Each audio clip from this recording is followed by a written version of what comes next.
Sir ନମସ୍କାର sir ନମସ୍କାର ନମସ୍କାର ନମସ୍କାର ନମସ୍କାର।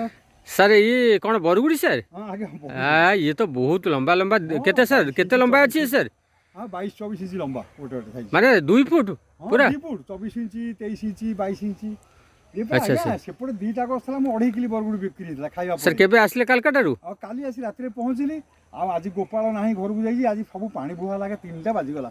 ଏ ସବୁ ଜାଗା ଆଜି ପାଣି ମଡ଼େଇଲି। ଜହ୍ନି କାକୁଡ଼ି ସବୁ ତୋଳା ହେଇଥିଲା। ସେପଟେ କାକୁଡ଼ି କଲରା ବହୁତ ସୁନ୍ଦର ବାଇଗଣ ହେଇଛି। ବାଇଗଣ କିଆରି ଭିତରେ ଜହ୍ନି 3ଟା ପରେ ପୁଣି ଜହ୍ନି। କାଢ଼ିଲି। ତାପରେ ଏଇନା ଆସିଲି। ମୁଁ ପୁଣି ଏଇନା ବରଗୁଡ଼ି ତୋଳା ଚାଲିଛି। ତାପରେ କଲରା ତୋଳିବି। ଆଉ ଏମିତି ହେଇକିରି ଚାଲିଛି କାମ। ସାର୍ ଏତେ କାମ କରୁଛନ୍ତି, ଆପଣ ପରିବାରର ଦାୟିତ୍ୱ ନିଶ୍ଚିତ ଭାବରେ ଅଳ୍ପ ବହୁତ ଥିବ।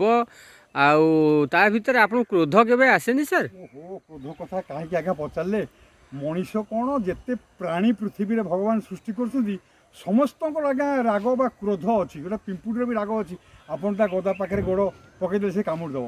ତେଣୁ ଭଗବାନ ଏଇ କ୍ରୋଧଟାକୁ 3 ଭାଗରେ ବିଭକ୍ତ କରିଛନ୍ତି। କେମିତି ନା, ପ୍ରଥମ ଶ୍ରେଣୀ ଯେଉଁ ପ୍ରାଣୀ ତା କୋପ ଏକ ମୁହୂର୍ତ୍ତ ଜାଣି, ଦ୍ୱିତୀୟ ଶ୍ରେଣୀ ଯେଉଁ ପ୍ରାଣୀ ତା କୋପ ଦିବସ ରଜନୀ। ପ୍ରଥମ ଶ୍ରେଣୀ ପ୍ରାଣୀ ଆଜ୍ଞା ଗୋଟାଏ ମୁହୂର୍ତ୍ତ ଲାଗିବ। ଦ୍ୱିତୀୟ ଶ୍ରେଣୀ ପ୍ରାଣୀ ଆଜ୍ଞା ସକାଳୁ ଦିବସ ରଜନୀ। ଅଧମ ଶ୍ରେଣୀ ଯେଉଁ ଜନଜାତି ତା କୋପ ରହିଯାଏ ନୀତି। ଯିଏ ଆଜ୍ଞା ଅଧମ, ସେ ସାରା ଜୀବନ ଆଜ୍ଞା ରାଗ ରଖିଦେବ। ସେ ବାପା କ'ଣ କହିଥିଲା, ତା ପୁଅ ଉପରେ ସେ ରାଗ ସୁଝିବ। ତେଣୁ ଏଇଟା ଠିକ୍ ନୁହଁ। ଆପଣ ରାଗନ୍ତୁ, ସେଇ ପ୍ରଥମ ଶ୍ରେଣୀ ପୁରୁଷ ହିସାବରେ ରାଗନ୍ତୁ। ଗୋଟିଏ ମୁହୂର୍ତ୍ତରେ ରାଗିଯାଆନ୍ତୁ, ତାପରେ ଥଣ୍ଡା ହେଇଯାଆନ୍ତୁ। ନହେଲେ ଦ୍ୱିତୀୟ ଶ୍ରେଣୀ ପ୍ରାଣୀ ତା କୋପ ଦିବସ ରଜନୀ। ଜୟ ଜଗନ୍ନାଥ, ହରେ କୃଷ୍ଣ, ଜୟ ନମସ୍କାର।